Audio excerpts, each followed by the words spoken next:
اس کے نمائندے ہیں جس نے پاکستان بنایا تھا. بخاری صاحب آپ کی بات سے 100% اتفاق ہے کہ یقیناً ایسا نہیں ہونا چاہیے تھا، سب اس کی مذمت کر رہے ہیں، مگر میرا سوال وہی ہے کہ آپ نے قوم کی قیادت کی بات تو کی، کیا وکلاء اپنی قیادت کی کچھ بات کرنا چاہیں گے جن پہ بڑے سنگین الزامات لگ رہے ہیں، قبضہ مافیا کے بھی، لینڈ مافیا کے بھی، اور وہ مختلف سرکاری محکموں میں جا کے جو ہے لوگوں کے کام بھی کرواتے ہیں کالے کوٹ پہن کے، اپنا وکیل ہونے کا روب دبدبہ ڈال کے، تو کچھ اپنی قیادت کے بارے میں فرمائیں گے آپ؟ جی میرے عزیز، میں بڑے باشگاف الفاظ میں یہ بات عرض کر رہا ہوں، پوری دنیا میری بات کو سن رہی ہے کہ آپ نے فرمایا کہ یہ ایک الزام ہے قیادت کے حوالے سے.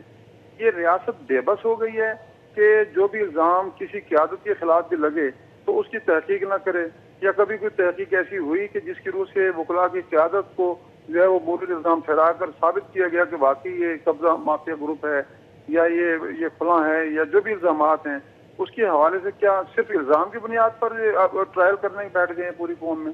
کیا الزام کی بنیاد پر ہی؟ یہ تو بہتر بخاری صاحب مجھے بتائیں، کیا وکلاء جو ہیں وہ زمینوں پہ ناجائز چیمبر نہیں بنا رہے تمام ملک کے شہروں میں؟ طور پر یہ غلط ہے، یہ 100% بات غلط ہے. کیا وکلاء جو ہے وہ لینڈ مافیا کے ساتھ نہیں ملے ہوئے، لاہور کے اندر بڑے شہر کے اندر قبضے نہیں ہو رہے؟ میں سخت الفاظ میں اس کی مذمت کرتا ہوں، انتہائی سخت الفاظ میں. آپ تردید نہیں کر رہے، آپ مذمت کر رہے ہیں، تردید تو نہیں کر رہے نا؟ نہیں، میں ان الزامات کی تردید کر رہا ہوں کہ یہ لینڈ مافیا ہے وکلاء یا یہ لوگوں کی. ابھی تو آپ مذمت کر رہے تھے. جی میں اسے کر رہا ہوں، میں مذمت بھی کر رہا ہوں اور میں اس کی تردید بھی کر رہا ہوں. مذمت میں آپ کی الزام بھی کر رہا ہوں، میں وکلاء کے کام کی تردید وہ مذمت نہیں کر رہا. وہ کبھی بھی کوئی وکیل جو وکیل ہوتا ہے وہ کبھی کسی کے نہ قبضہ کر سکتا ہے اور نہ ہی کسی کو لینڈ مارکیٹ سے اس کا تعلق ہو سکتا ہے. یہ جو الزامات ہیں میں اس کی مذمت کر رہا ہوں اور آپ کے الزامات کی تردید بھی کر رہا ہوں. ٹھیک ہے، دونوں نہیں، ایک ہی بات ہے، دونوں کا مقصد ایک ہی ہے.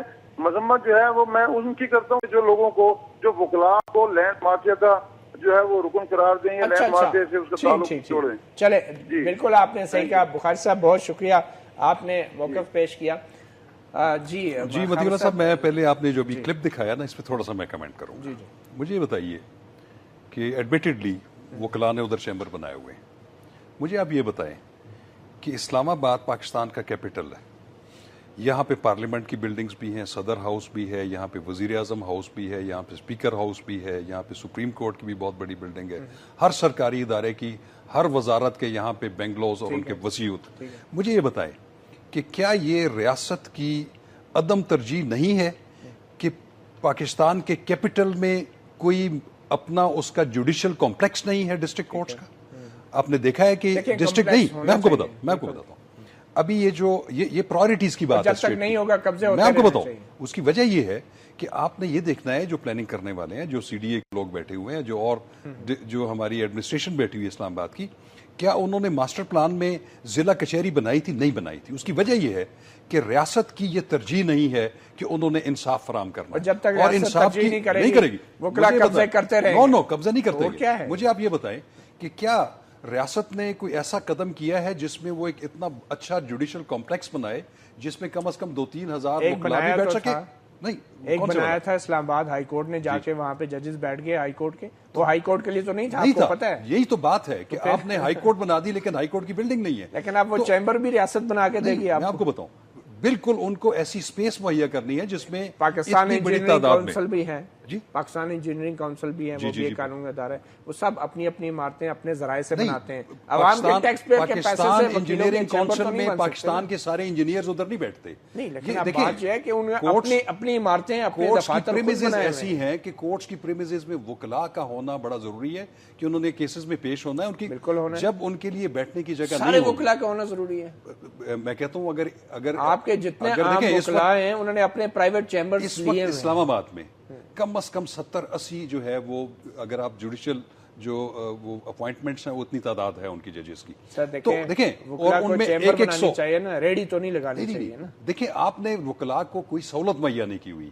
ان کو آپ نے کسی چیز کا، وکلاء کو پاکستان کے سارے شہریوں کو سہولت کی ضرورت ہے. دیکھیں میں آپ کو بتاؤں وکیلوں کے لیے، مجھے آپ یہ بتائیں کہ یہ پورے ملک میں یہ چیمبرز کے لیے کیوں اس طرح کی واقعات ہوتے ہیں؟ اس کی وجہ یہ ہے کہ وہاں پہ جو اسٹیٹ مشینریز ہیں، جو وہاں پہ ضلعی انتظامیہ ہے یا جو ہیلمز آف افیئرس کے وہ لوگ جو جن کی کنٹرول میں ہے. آپ یہ کہہ رہے ہیں چیمبر بنا کے دینے چاہیے؟ نہیں چیمبر نہ بنائیں لیکن ایٹ لیسٹ ان کو ریسپیکٹیبل آپ ایک تو پروگرام بار کریں. کونسل کیا کرتی ہے؟ آپ ایک پروگرام ایسا کریں. آپ کی بار ایسوسیشن لاکھوں روپے کروڑوں روپے آپ میرے ساتھ چلیں. آپ کو یاد ہوگا وزیر قانون بابر اعوان صاحب نے کروڑوں روپے بار ایسوسیشنوں میں بانٹے ہیں. جی تو وہ بھی عوام کا پیسہ تھا. نہیں میں ایسا نہیں ہے, وہ ان کا رائٹ ہے. آپ کہہ رہے ہیں کہ چیمبر جو ہے وہ بجٹ میں باقاعدہ وزارت قانون میں بار ایسوسیشنز کی بحالی کے لیے ہوتا ہے. لیکن آپ مجھے بتائیں مطلب آپ مجھے بتائیں, آپ اگر میرے ساتھ کیمرہ لے کے چلے جائیں ابھی, آپ دیکھیں کہ وہاں پہ سول ججز, میجسٹریٹس, ایڈیشنل سیشن ججز دکانوں میں بیٹھے ہوئے ہیں جو کرائے کی ہیں. تو بات یہ ہے کہ انصاف کا ماحول ہونا چاہیے. انصاف تو درخت کے نیچے بھی مل جاتا ہے خاور صاحب, مل جاتا ہے, کے نیچے بیٹھ کے ججز بالکل مل جاتا ہے, لیکن انصاف بڑی بڑی عمارتوں میں بھی انصاف نہیں ملتا. نہیں آپ ایسا نہ کریں. بھٹو صاحب کو پھانسی لگی تھی ایک بہت بڑی عمارت کے اندر بیٹھے ہوئے ججوں نے دی تھی. آپ جو مانتے نہیں اس بات کو؟ دنیا کے جو کیپٹلز ہیں اس میں آپ چلے جائیں, جب انصاف نہیں کرنا ہوتا نا تو بڑی بڑی عمارتوں میں بھی نہیں ہوتا. سب سے خوبصورت اور اعلیٰ ترین بلڈنگز جو ہوتی ہیں وہ عدلیہ کی ہوتی ہیں, سر وہاں بے شک ہوتی ہیں. تو لہٰذا میں ایک بات آپ سے بالکل ڈس ایگری کروں گا کہ یہ اسٹیٹ کی لیسٹ پرائیورٹی ہے. سر عمارتیں بڑی ہوتی ہیں, ادارے پھر بھی نہیں بنتے. یہ لیسٹ پرائیورٹی ہے. عمارتیں ہو جاتی ہیں, ٹھیک ہے, آپ کی بات ٹھیک ہے, لیکن اس کے لیے لیکن اس طرح کے رویوں سے تو ادارے نہیں بنیں گے. لیکن آپ کو یہ بھی وکلاء کی مشکلات کو بھی دیکھنا ہے کہ ان کو آپ نے ریسپیکٹیبل ایک جگہ دینی ہے. وہ جب نہیں ہوگی تو پھر ایسے چلیں سر کچھ دیر کے لیے اب آپ جج بننے یہ چاہیے. پروگرام کے اگلے حصے میں اب شاہ خاور صاحب بطور جج اپنے تجربات سے ہمیں بتائیں گے ایک وقفے کے بعد.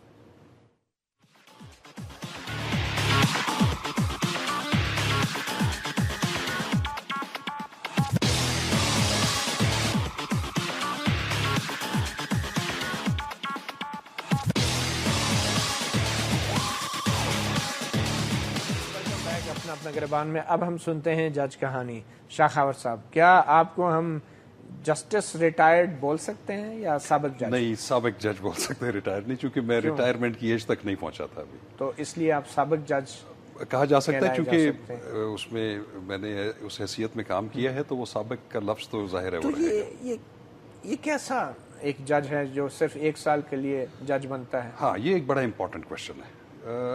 صورتحال اس میں یہ ہے کہ آئین پاکستان میں جیسے آپ کو پتہ ہے کہ 18ویں ترمیم یا اس سے پہلے بھی ایڈیشنل ججز کا کانسیپٹ موجود تھا آرٹیکل 175 میں, لیکن اس کے بعد اس پہ کافی ڈیبیٹس چلتی تھی بار ایسوسیشنز میں بھی اور انٹیلیجنسیا میں بھی کہ کسی کو ایڈیشنل جج کیوں بنایا جائے, اس کو پرماننٹ کیوں نہ بنایا جائے.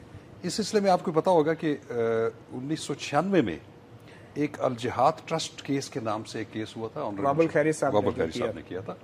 اس میں انہوں نے کافی نکات اٹھائے تھے اور اس میں جو سکم تھے اور خامیاں تھیں اس کو پوائنٹ آؤٹ کیا. ججز نہیں ہونے. اس میں جو فائنلی ججمنٹ آئی اس میں ایک principle of law supreme court نے یہ ڈٹرمن کیا کہ ہائی کورٹ میں ایڈیشنل ججز اس وقت تعینات کیے جائیں گے جب اس کی اپنی اسٹرینتھ پوری ہوگی, اور اس کے بعد اگر حکومت کو یا عدلیہ کو ضرورت ہے کہ کیسز زیادہ ہیں اور وہ جتنے مرضی چاہیں وہ اس کے مطابق. مگر اس کے بعد بہت کچھ ہوا, 18ویں ترمیم بھی آ گئی, اور اس کے بعد ایک اور انہوں نے کہا کہ یہ جو ایڈ ہاک جج سپریم کورٹ آف پاکستان میں وہ بھی تب پوری ہوگی تو پھر جب ضرورت ہوگی. یہ ایک اچھا کانسیپٹ ہے, لیکن اب دیکھنا یہ ہے کہ کیا ایڈیشنل ججز کا تقرر اس صورت میں جب کہ اس ہائی کورٹ کی اسٹرینتھ پوری نہیں ہے یہ مناسب ہے یا غیر مناسب؟ آپ کے خیال میں؟ میرے حساب سے یہ بالکل نامناسب ہے. نامناسب؟ بالکل نامناسب. اس کی وجہ میں بتاتا ہوں, اس کی وجوہات میں آپ کو جو میں نے خود ایکسپیرینس کیا ہے. دیکھیں اس طرف آتے ہیں, لیکن آپ نے کہا نا نامناسب ہے. جی بڑی بات ہے. بالکل آپ نے پھر حلف کیوں اٹھایا ایسے عہدے کے لیے؟ میں آپ کو بتاؤں, بات یہ ہے کہ یہ ایک واحد عہدہ ہے پاکستان میں کہ جس میں آپ کو اپلائی نہیں کرنا پڑتا, ایڈورٹائز پوسٹ نہیں ہوتی. یہ جو ہائی کورٹس ہیں یا سپریم کورٹ کے جو جج صاحبان ہیں وہ اپنے جو وکلاء ان کے سامنے پیش ہوتے ہیں ان کو وہ ایویلیویٹ کر رہے ہوتے ہیں کہ ان میں سے کون وکلاء ایسے ہیں کہ جو اس قابل ہیں کہ ان کو بینچ پہ لایا جائے. تو کیوں ایڈیشنل جج لگے؟ سب کو ایڈیشنل جج کے طور پر لیا جاتا ہے. ابھی جو روایت ہے اس میں یہی ہے کہ ایڈیشنل جج, لیکن اس میں کوئی پابندی آئینی نہیں ہے. اچھا, میں ایک عام آدمی کی آواز میں اگر بات کروں, ایک دیہاتی آ رہا ہے, وہ عدالت کے اندر جھانکتا ہے, کہتا ہے ایک کچا جج ہے ایک پکا جج ہے. ایک کچا پکا جج یہ عام آدمی کی زبان میں آپ کو بتا رہا ہوں, ایک کچا جج ہے ایک پکا جج. بالکل آپ کی بات ٹھیک ہے, یہ عام آدمی کی زبان پہ بھی ہوتا ہے اور وہ جو عدالتی عملہ ہے اس جج صاحب اس کی زبان پہ بھی اس کی زبان پہ بھی ہوتا ہے. کچا جج ہے, کچا جج ہے. دیکھیں